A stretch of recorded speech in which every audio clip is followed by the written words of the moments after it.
Hi friends, it's me, Jenna with the White Witch Parlor, and today I want to talk about some Halloween and Samhain symbols and why they're tied to Halloween, Samhain, and the month of October or the autumn season. Halloween symbols actually have a lot of roots in the ancient pagan traditions. Deriving from Celtic folklore and stories and history, we find ourselves also tuning into what was the medieval. And a lot of these symbols that we see during Halloween now were cast out by the churches as evil or demonic. And so they became synonymous with the time of the devil and Samhain and Halloween, which is not what it is. The traditions of Halloween stem from Samhain. And I've talked about this many times before in past videos, but Samhain is a time to actually honor our dead, honor our ancestors, and honor the loved ones who have passed on. The veil between the worlds become at its thinnest, and we're able to simply tune in to those frequencies that our loved ones are trying to come through with messages. We start to see them more frequently in our dreams, and we start to see and feel their presence more around us during the time of October. So many of the things that we see now in Halloween stores and on the shelves in the grocery stores during the time of October and the autumn season are very much tied to Halloween and spiritualism, the occultism, jack-o'-lanterns, black cats, spiders. They are all tied to the spirit realm. But we have commercialized these images and grew up seeing these images placed in movies, advertisements, and commercials that we see them as just imagery for Halloween. But we are not always looking at where they actually came from. Why are jack-o'-lanterns so popular with the Halloween season?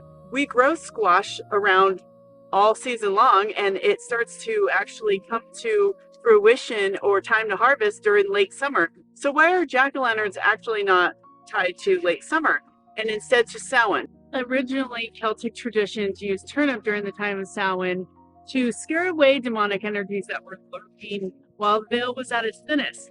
We then moved into pumpkins and jack-o'-lanterns, carving those scary faces to ward off evil energies or low vibrational energies that were lurking during the time of Samhain and usually the autumn season. Because of this ancient tradition, during the time that the veil is at its thinnest, we now use the symbolisms of pumpkins and turnips and jack-o'-lanterns during the time of Samhain. So next time you grab your kid's candy bucket and it has a jack-o'-lantern face on it, just know it's there to ward off evil energies. And it's not just simply a commercialized thing. Another side note about jack-o'-lanterns, it was also meant to light the path for lost souls.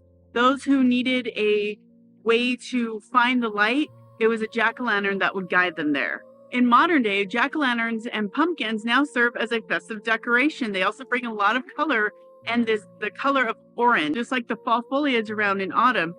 Orange is also tied to our sacral chakra. That is a place of nurturing, safety, comfort, and coziness. So there is no coincidence in that. The autumn time is known for coziness and comfort, usually drinking hot chocolate by a window on a rainy day, watching the autumn foliage fall in a rain shower.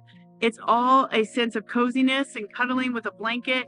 It's all the time of coziness, which tends to make it the reason why so many people love the autumn season.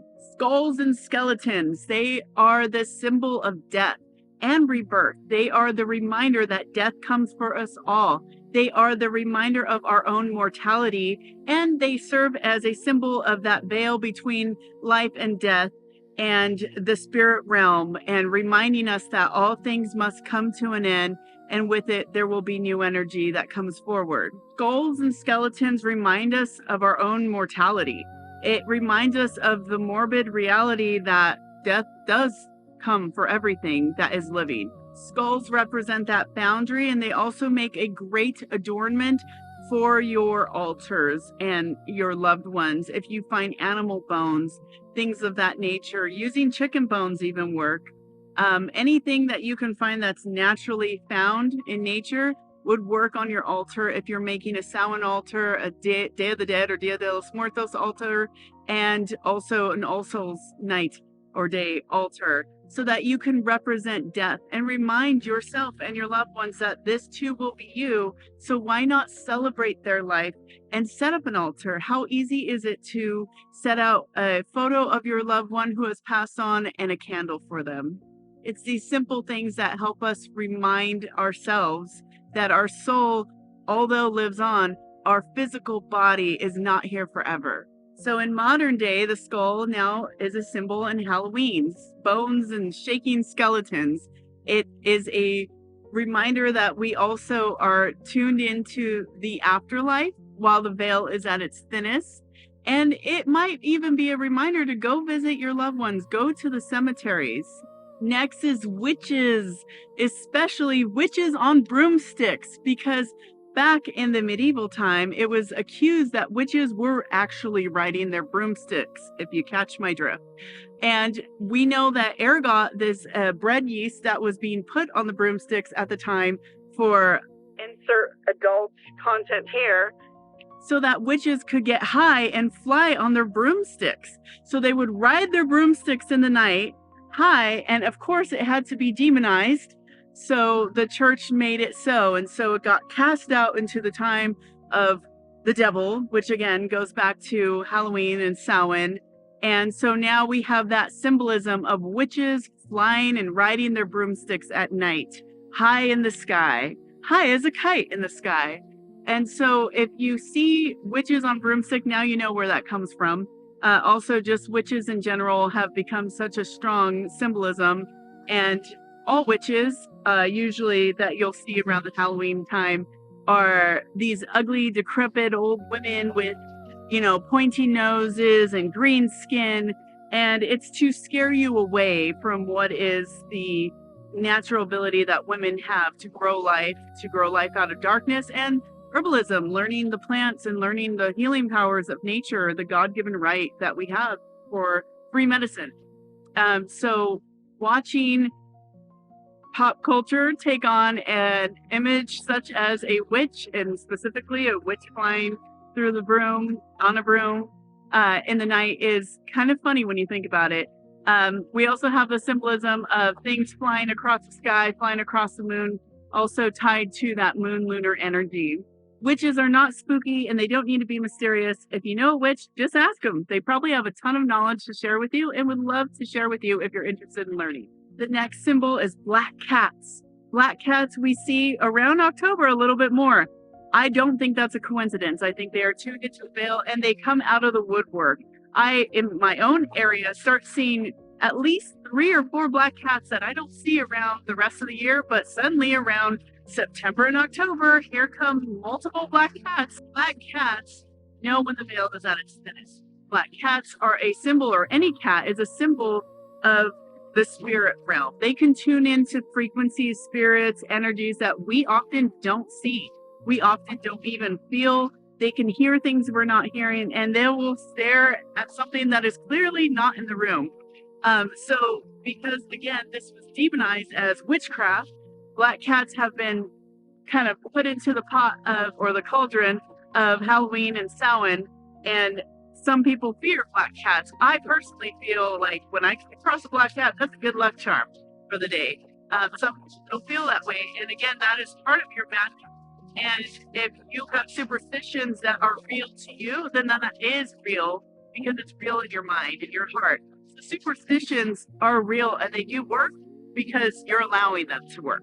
In modern culture, black cats are now tied to, again, superstition, a bit of luck, but they're also just so loved and adorned now that that superstition of them being bad luck seems to have faded a lot, especially in the past maybe 20 years. I remember growing up, it was way more feared to have a black cat around, where now people really embrace it. So that's a nice change to see. And next we have bats. Bats are interesting because bats also use no vision, and they use sonar to hear where they're going. They fly high in the night.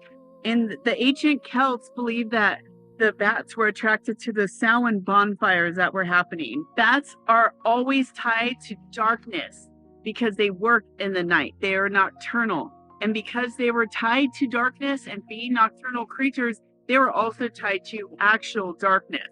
And so with that, again, thrown in the cauldron of Halloween, they became a spooky symbol for the Halloween season in Samhain.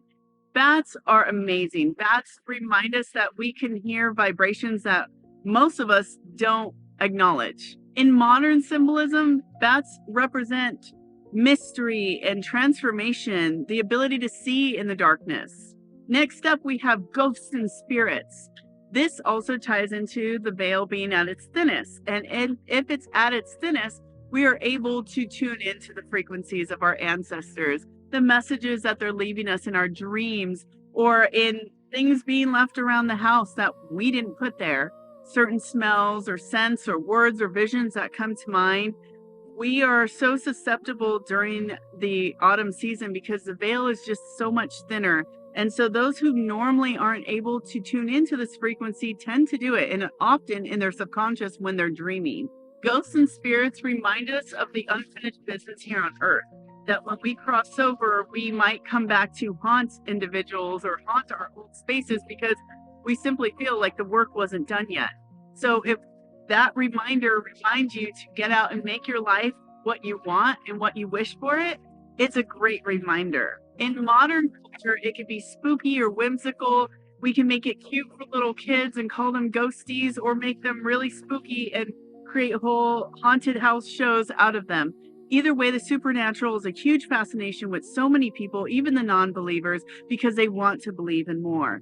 And so, again, thrown into that cauldron Halloween pot, we have ghosts and spirits. No matter what the symbols that you see all around for the Halloween season are, remember that they all came from somewhere. They came from a tradition, an ancient tradition, most of it being Celtic rooted, and most of it tying to the symbols of death and rebirth and transformation. Everything around you that is alive will eventually die and come to an end. And the beauty of that is to remind us to enjoy life for what it is now. And don't be so worried about death. Be worried about your life now and how you can make it better, improve it every day, and improve yourself every day. It's okay to have mess ups. It's okay to not always have everything right. The point is to enjoy life. And remember that Halloween is that breath of fresh air to remind us, hey, we may not have that much time left here on Earth. Let's make it the best possible life we can. And that's the beauty of witchery, the beauty of magic, the beauty of nature, and the beauty of Halloween and Samhain and the autumn season, because it reminds us that time might be running out. So let's enjoy it. I hope you all have a beautiful and blessed day, and I hope you enjoy this video. Blessed be.